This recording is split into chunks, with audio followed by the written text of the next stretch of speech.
Ahora sí, estudiantes, dudas con lo que les enseñé relativamente, porque en la semana 12 vamos a ver más, entonces, y más específicamente. Lo que me interesa del adelanto es la clasificación, la descripción merciológica y por lo menos que marquen lo de los impuestos y los aranceles. Lo del cálculo sí va a ser más difícil. Adelanten todo lo que puedan, todo lo que puedan para que se les facilite. Vean que estamos en semana 10. La otra semana, si Dios quiere, es Semana Santa, ya se va súper rápido.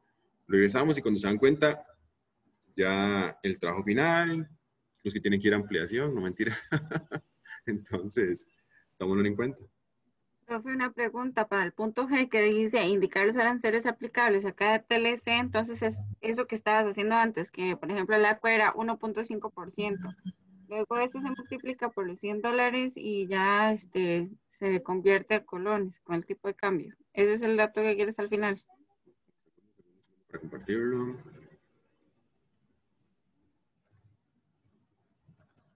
El punto FS, Paul. En realidad ahí solo dice, bueno, sí, el que sigue es ¿Cuál que sigue? el punto G. Santa María. ¿Cómo que el punto G? ¿O será que es que yo lo dividí en dos? Ya ni me acuerdo. Es que el F yo puse indicar cuáles tratados de libre comercio TLCs aplican para No, su tal partida vez. de los No, a ver. delantales. ¿Alguien Y tiene en punto? ¿Sí? ¿Alguien tiene punto G o esta vez seguro se le transnumeró? En sí el trabajo final llega hasta el punto F o letra F. ¿Alguien tiene letra G? No, señor. Que seguro se le pasó ahí, pero es ese, tranquila. Ok, ok. Me asustó. Ok, es eso. Entonces van a ver y luego van a Caricón. ¿Que Caricón cuánto es? Si lo tienen ahí abierto, por favor me indica. Ya es que eso yo me lo sé porque ya esos son TLCs viejas, entonces sí, yo me sé. Con el acuerdo de asociación con la Unión Europea, ¿cuánto tenemos? Ahí sí es cierto que no sé. Vamos a ver, veámoslo todos para que... Listo, a compartir. Ok, en el acuerdo de asociación, creo que estamos, con Suiza, con Liechtenstein, estamos en 3%. Ven, entonces luego ustedes regresan a Word. Ahí tenemos 3%. Vean, les reitero que en el punto E indica cuáles tratados. Entonces, si quieren lo meten por tratados y hasta por países, pero solo les estoy pidiendo los tratados. ¿Por qué? Porque en el CAFTA-DR o el CAFTA-R es Estados Unidos, toda Centroamérica, Panamá y República Dominicana. Entonces tendrán que incluir 8 países. Es mucho. Entonces mejor pongan CAFTA-DR o R o República Dominicana, Dominican Republic. Entonces, para el Tratado General de Integración Económica Centroamericana. ¿Cuánto tiene ese? El Tratado General de Integración Económica Centroamericana, chicos. Chequenlo, por favor.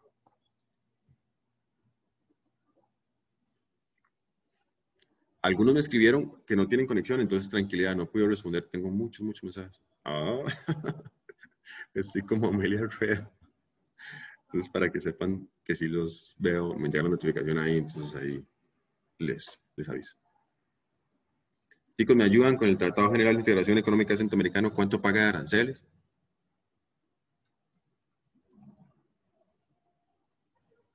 Ok, se lo voy a compartir yo para que lo veamos. Ok, está el primero. Entonces van arriba. Ok, el Tratado General de Integración Económica Centroamericano con todos los países están cero en 0,0000000. Entonces se devuelven ustedes acá y colocan 0%. Ya es que yo me lo sé por trámites y todo, pero ustedes lo van haciendo manual. En el del ACUE 1.5 y en el acuerdo de asociación con la Comunidad Europea. Señor. El de Colombia que no sé cuál es. No, en Colombia. ¿Qué como 1,5? No sé cómo en Islandia, Liechtenstein, Suiza, Colombia. Colombia no creo que esté en 0. ¿Ven? Pero Colombia está en 6.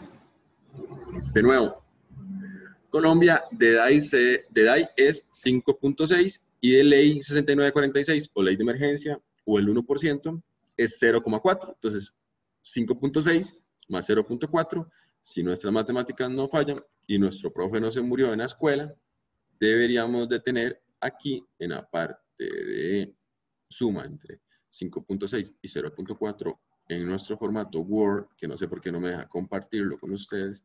Ah, ya, ok, listo. Listo. Y listo. Compartir. Santa María, no sé qué hice. Listo. Ahí está compartido, ¿verdad? ¿Pueden ver mi formato en Word? ¿Me avisan, porfa? ¿Pueden ver mi documento en Word? Ya ve, profe, sí, sí. Sí, sí, se ve. 6%. Eso para que cuando ustedes estén repensando ahí, se acuerden qué es eso. Entonces, eso es ley. Pero, perdón, DAI 6.5 más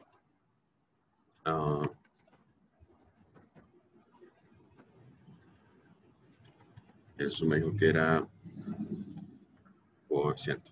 ¿Estamos? Está relativamente fácil, pero es de cuidado y de entendimiento. Cuando ustedes vean eso, luego van a entender más fácilmente de dónde sale el DAI y dónde sale la ley. La práctica ayuda un montón. Profesor, eso que acaba de poner de DAI es Ajá. 5,6, perdón.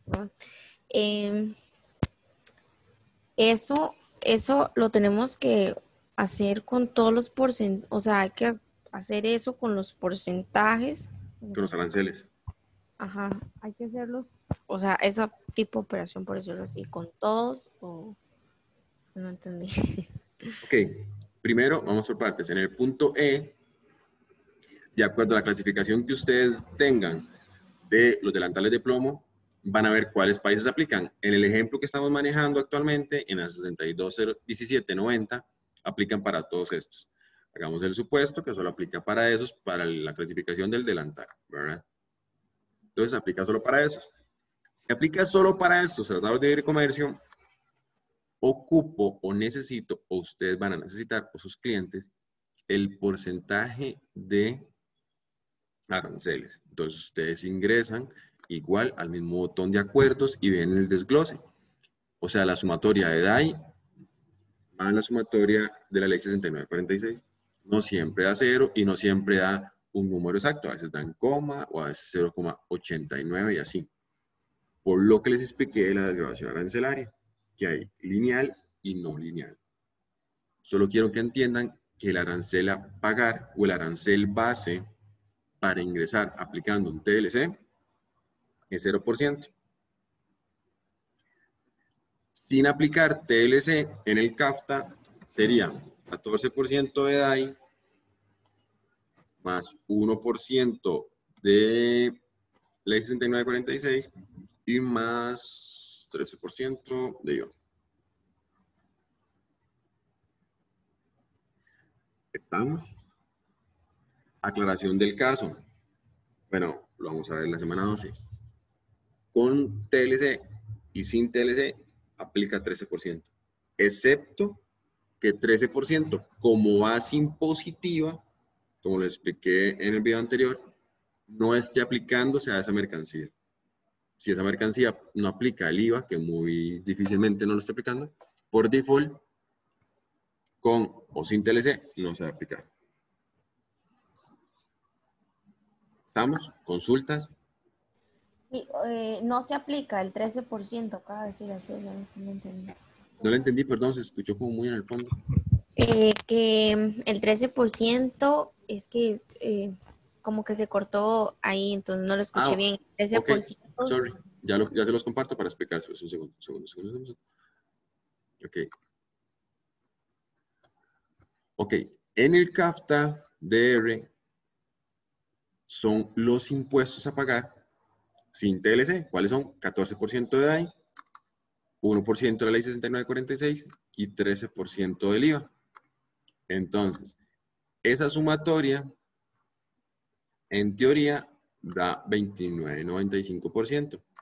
Ahí dice 28, pero debería ser 29.95 por el tema de los timbres y de rubros y demás para que dé 29.95 como número total. Esos 3 rubros, los únicos que se van a reducir, que técnicamente hablando es desgravar arancelariamente, son el 14 y el 1, el DA y la ley. Actualmente están en 0. Entonces, solo estos 2 para aplicación del arancel. A nivel interno, indiferentemente con TLC o sin TLC, pagarán 13%. ¿Estamos, América? Sí, gracias. Con mucho gusto. Ok, chicos, ¿estamos? Me avisan, por favor. Igualmente repasen, si tienen dudas, me vuelven a escribir. No me escriban a medianoche porque... qué barbaridad. Ok, nuestra clase de hoy, muchachos, chicas y chicos, estudiantes, nos corresponde a... Sorry, me sacó. Ya me vuelvo a conectar. A Leva, me refiero, ¿verdad? Voy a habilitar nuestro... Ahí. Listo. Voy a colocar aquí para ya. Nuestra semana de hoy es la semana 10, que tenemos sobre los habaneros ambientales, la iniciativa de las aduanas verdes o de Green Custom y todo lo demás. Si han visto videos, tutoriales y demás, hablan sobre las aduanas verdes. Son acuerdos también que implican para mantener esas aduanas verdes estables. Ya les explico cada uno. Las iniciativas de las aduanas verdes, perdón, y los acuerdos de aplicación. Eso nos corresponde a esta semana. Entonces, voy a reducir esto. No, no aplica. Ok. Las aduanas verdes tienen varias aristas, dentro de las cuales están varias. Una de ellas es la parte verde o la parte green o la parte de carbono neutralidad. Eso es uno de los rubros. Otro de los rubros es las aduanas que facilitan el comercio, que permiten la agilización del comercio, de las mercancías y demás. Ah, bueno, les voy a tomar un punto porque que no se les había comentado. Profe, una pregunta. Señor. Ahí no tiene que ver esto de la ISO 14001. Todos esos estándares de ISO aplican acá, la 14001, la 14009, dependientemente del año, hay 14001, 2009, 14001. Los ISO o los International Standard Organization, que son ISO, son estándares de calidad. Para los que no hayan escuchado sobre los ISO, son estándares de calidad que deben de cumplir las empresas o algunas empresas que desean inscribirse y participar en ese proceso de estructuración y validación de los ISO. Para mí, los ISO, si son buenos, dan renombre, dan estabilidad. Lo que pasa, sucede, acontece, y como siempre les he hablado directo y sin tapar el sol con un dedo, resulta, les voy a dar mi opinión, sorry, pero por ejemplo, los ISO, si no me equivoco, el ISO 14001, es que son varios, el 19006, el 14001 es sobre procesos administrativos o los supply chain, las cadenas de abastecimiento internas de cada empresa, y deben de cumplirla. Entonces, yo puedo decir, creo que es el 14001, no le puedo decir. El 14001, por ejemplo, entonces digamos que es el del supply chain o cadenas de abastecimiento dentro de mi empresa. Entonces, dentro de mi empresa tengo un 100% de aprobación o un estándar muy alto en 2015 de ese ISO. Entonces, yo puedo alardear y demás, porque mi supply chain a nivel interno es excelente.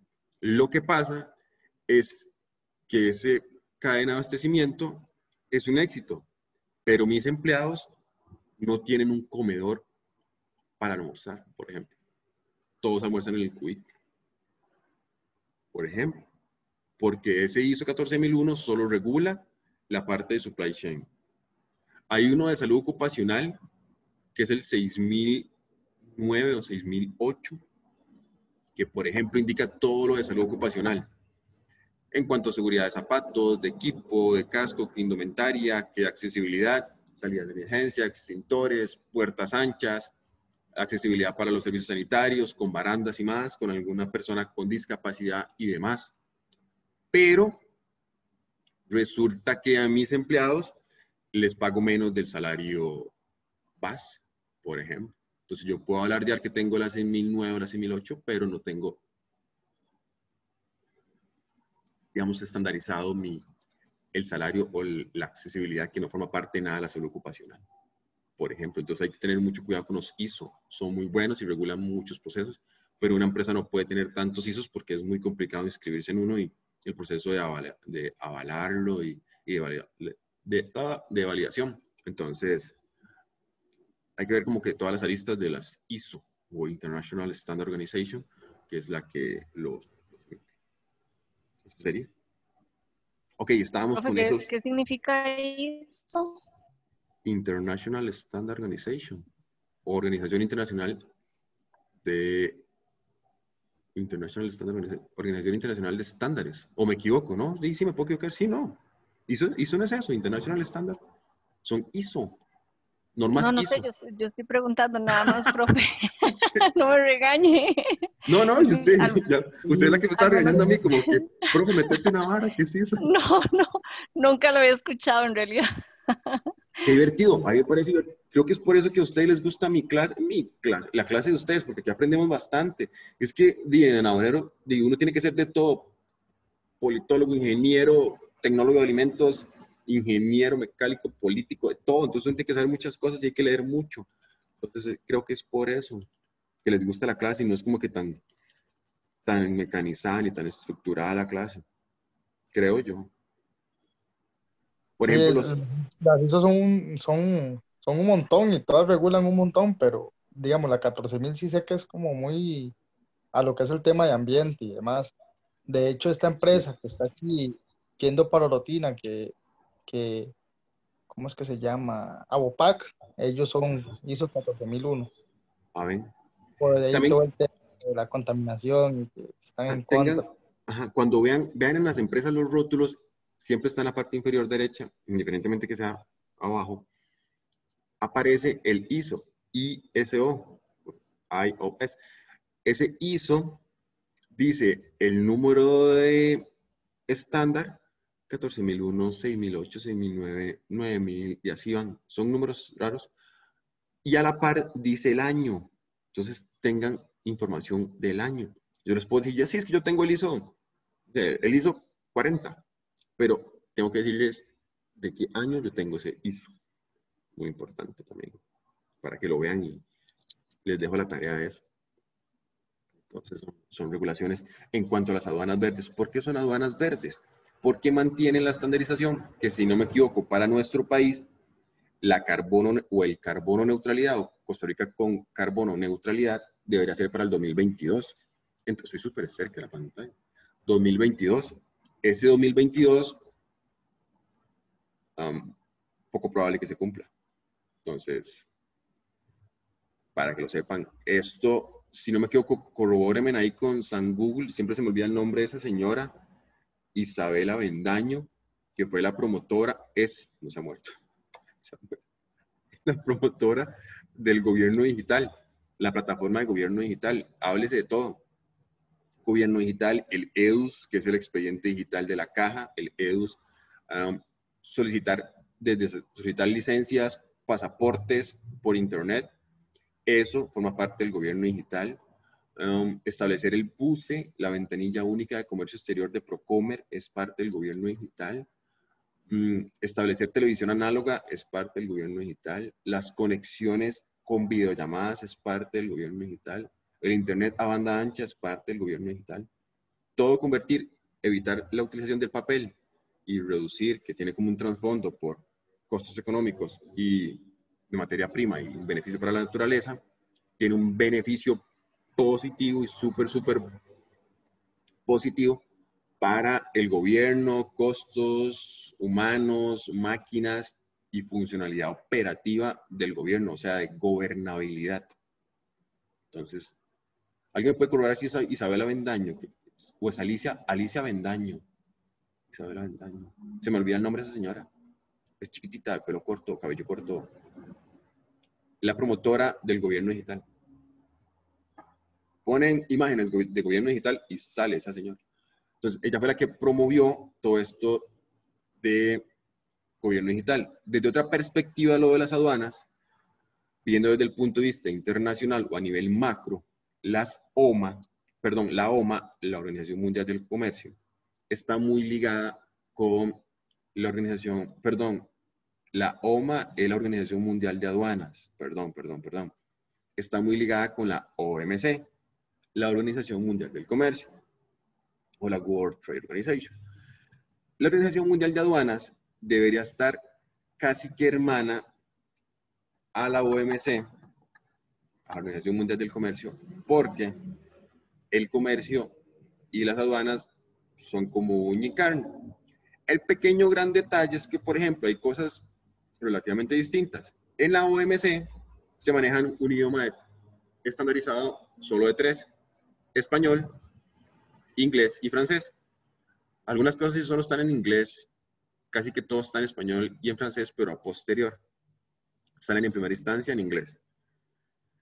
Entonces, cuando ingresan a la página del World Trade Organization, van a ver los 3 idiomas. Cuando ingresan a la página del World Customs Organization, que es la Organización Mundial de Aduanas, solo está en inglés y en francés. Entonces, la página de la OMA solo está en inglés y en francés.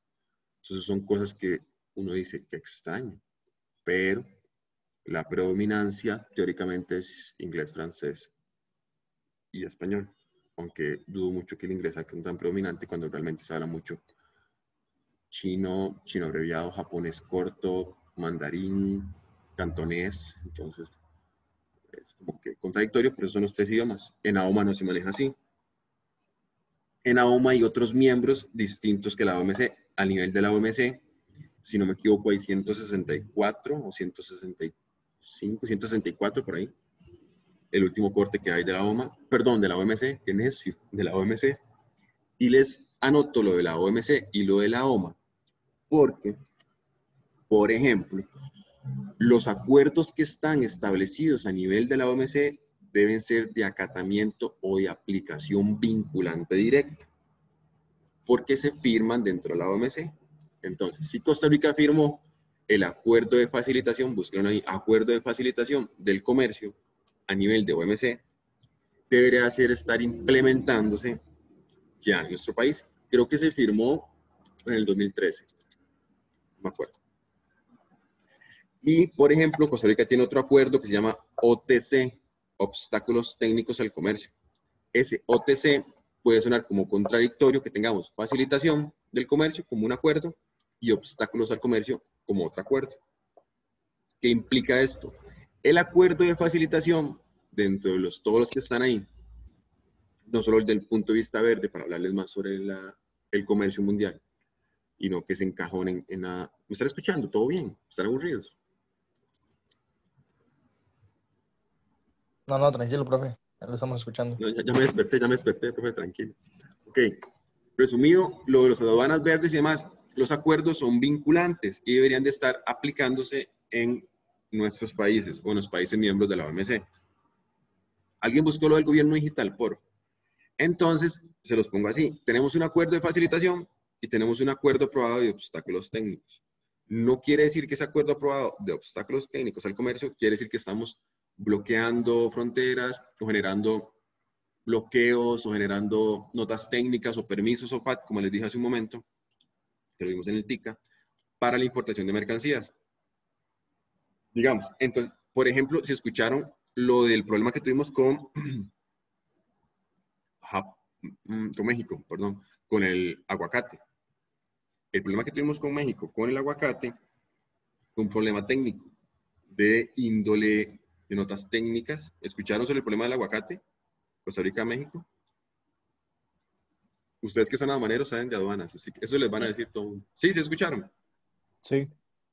Ok, para los que no escucharon, Costa Rica, dentro de todo el aguacate que tenemos aquí en nuestro país, no somos solventes para producir todo lo que consumimos. Entonces, actualmente importábamos, seguimos ya importando fraudulentamente o con triangulación, que les voy a explicar luego eso en la semana 12, la triangulación de aplicación de TLCs. Y si lo buscan así muy técnicamente, se llama perforación del arancel externo común, para que lo busquen ahí de tarea. Costa Rica importaba mayoritariamente desde México y desde Perú, desde Chile, de Argentina, el aguacate, desde Sudamérica, relativamente hablando. El mayor porcentaje es de México. México es uno de los mayores productores del aguacate.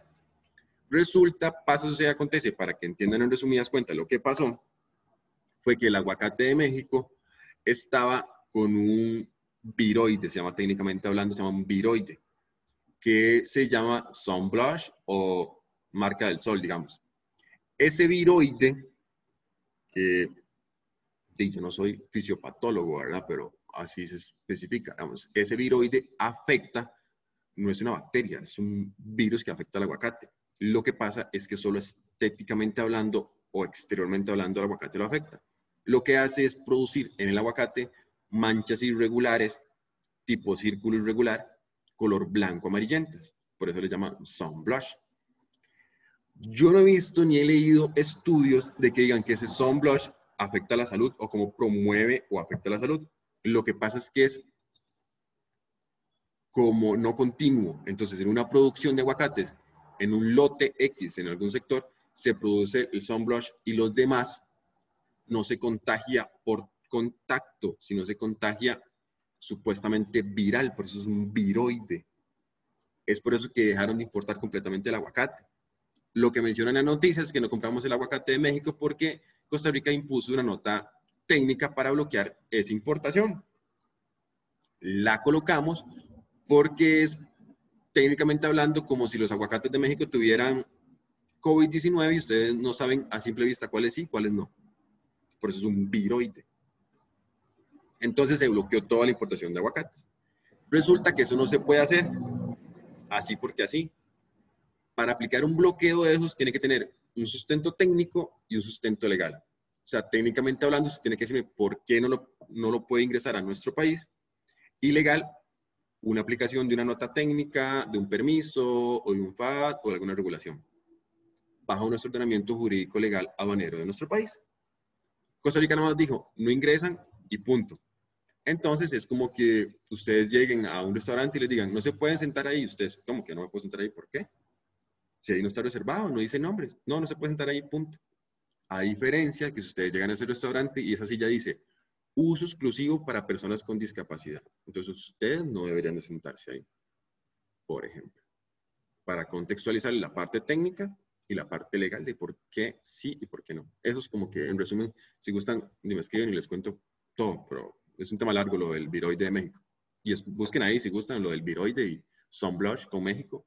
En resumen, tenemos que pagar un montón de miles de dólares a México porque les bloqueamos las fronteras y porque, para que investiguen un poco más, y se los dejo ahí al que le gusta estoquear, porque dijimos que no importábamos.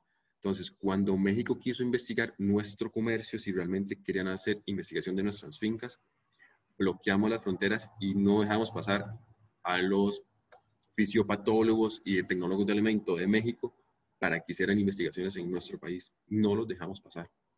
Entonces, fue como que la gota que derramó el vaso, México se enojó un montón, elevó el caso a la OMC. En la OMC hay un órgano de solución de diferencias, dentro de todos los órganos que tiene, son órganos supra descentralizados y debemos pagar, en resumen, porque no conciliamos con México un montón de miles de dólares. Y eso no se pasa en las noticias porque no le conviene al gobierno y son notas que ustedes pueden investigar. Cancelado. Ok, tema aparte. Continúo. Con lo de los acuerdos ambientales, permiten que nuestras aduanas mantengan la carbono neutralidad, que es el tema actualmente de comercio o de contexto, para evitar que esta contaminen y en cuanto a todos los contextos. Por ejemplo, que les mencioné hace un momento lo de las computadoras usadas y de las nuevas. Las usadas, ustedes me dicen, ¿por qué para las nuevas no aplica la nota técnica y por qué para las usadas sí? La 269 que vimos hace un momento, NT 269, la buscan en el 8471, van a la parte de documentos obligatorios y van a ver en el rubro de la izquierda el código que es 0269 y en el rubro a la derecha final, o en la columna a la derecha final, dice import. En la columna del medio dice que es una nota regulatoria para la importación de mercancías usadas, electrónicas, que deberían de cumplirse. Entonces yo digo, si una computadora usada se puede utilizar para importar chatarra, que realmente no es usada de unos días ni unas horas, sino que ya es chatarra, van a traer chatarra a nuestro país. Como no estamos mal y traen chatarra, yo, bueno, estoy de acuerdo. Pero no estoy de acuerdo con que, lo que les he dicho, o para todos o patadas. Por ejemplo, para las PC, las laptops, netbook o notebook se aplican, pero para los televisores no. Por ejemplo, para los microondas no aplica, entonces pueden importar microondas usados. Para las licuadoras tampoco. Pero, por ejemplo, se aplica para las calculadoras. Ustedes traen una calculadora así chiquitona de bolsillo, y esa calculadora de bolsillo que les cuesta en la pulpería 2.500 y es usada, debe de cumplir una nota técnica 0269 para artículos electrónicos. Recuerden lo de electrónico, que sean de baterías, que son usadas para la calculadora. Y para un televisor de 70 pulgadas no aplica. Un 4K no aplica. Entonces yo, no es ni LED, los nuevos televisores, los OLED, si no me equivoco que se llaman, o sea, no aplican, aunque sean usados. Entonces son cosas como contradictorias de nuestras aduanas. Así que sí, son contradictorias aquí en China. Entonces, por ejemplo, a mí yo no estoy tan de acuerdo con eso. Otra parte de la regulación que les mencioné, esa es como que la parte green o de las aduanas, es sobre la facilitación y sobre se llama facilitación y control, técnicamente hablando. Entonces es un tema complicado porque o controlo mucho o regulo mucho. ¿Han escuchado sobre control y facilitación? Sí, no, tal vez puede ser, sí, no. No, profe, yo no. Ok. Han visto noticias, han visto las regulaciones de la importación, bueno, sería en este caso export que hacemos hacia la Unión Europea, que a la Unión Europea llega cocaína que van en contenedores de piña. ¿Lo han visto? Fijo, sí. Fijo, ¿han visto esas noticias o no? Sí, sí. De hecho, hasta en muchas cosas, en lanchas, No, con yo no. pesqueras, con peces. Ok, pero vamos, el concepto es porque estamos exportando, somos exportadores de cocaína a la Unión Europea. Ah, yo no sabía que éramos potencia en eso. Claro, viera usted, yo le contar. Ok, ¿qué más han escuchado sobre esa noticia para explicarles la otra perspectiva que dan en las noticias o los periodistas?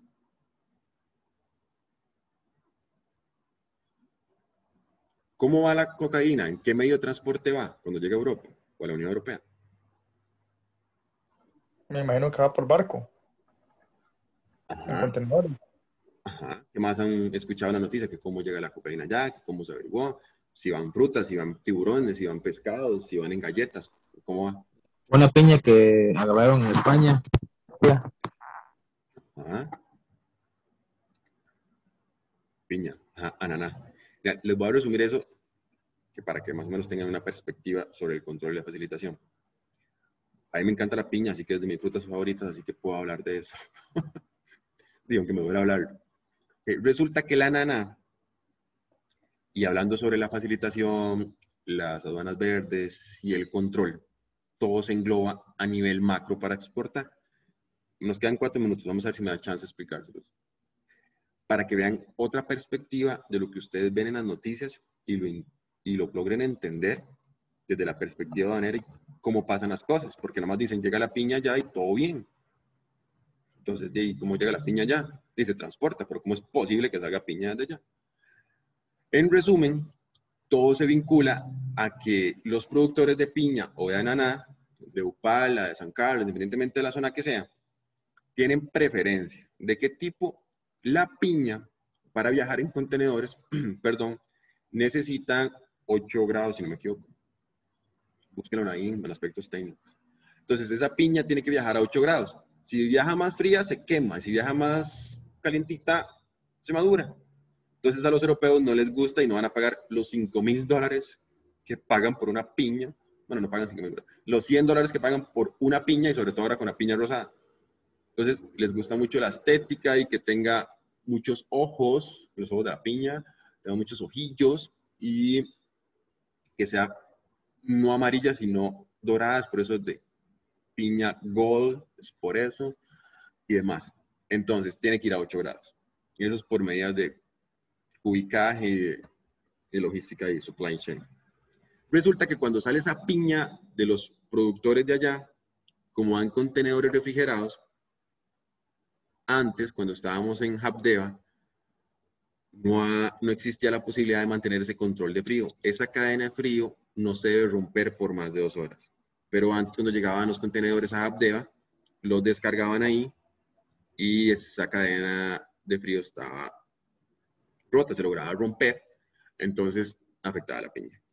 Se les facilitó de parte del MAC, Ministerio de Agricultura y Ganadería, y el Departamento Fitosanitario y el Departamento de Control de la Aduana, para que esa piña saliera desde Upala, bueno, desde de la planta productora, con el contenedor sellado o precintado, los más llamados marchamos, desde ahí a puerto, y en puerto cumplan la nota técnica 35, que se inspeccione en puerto para export y salga para Europa. O sea, que el contenedor llegue con preferencia, se monte en el buque y se exporte. ¿Por qué? Porque no estaban los escáneres que donó China a nuestro país. Los escáneres estaban obsoletos. Actualmente Habdeba, yo la última vez que fui, no los estaba utilizando para inspeccionar export, sino para la parte, si no me equivoco, lo tenía para el departamento de Fito, para el departamento Fito, si no me equivoco, lo tenía Habdeba, no me acuerdo cuando fui. Resulta que esa piña cuando sale de planta hasta Europa va precintada. Entonces no se abre ese contenedor. Entonces como no se abre, cuando llega a Europa y lo despaletizan o abren el contenedor para ponerlo a piso y a las plantas o los almacenes, los warehouse, los reefer que tienen allá, lo abren y se dan cuenta que viene cocaína. Eso es una preferencia que se le da a los contenedores de salir así, pero cuando llegan allá, llegan ya de contaminados de cocaína, digamos. No debería ser así, pero es parte de, para que entiendan por qué es que esa piña llega allá y aquí no se hace la inspección. Ya se va a cortar la clase, pero ya les continúo hablando, bueno, si quiere, de ese tema de la piña, para que lo entiendan. Chaito, ya se va a cortar. Alguien me escribió, sorry, creo que no me va a dar tiempo. Piñas alegres. Chao.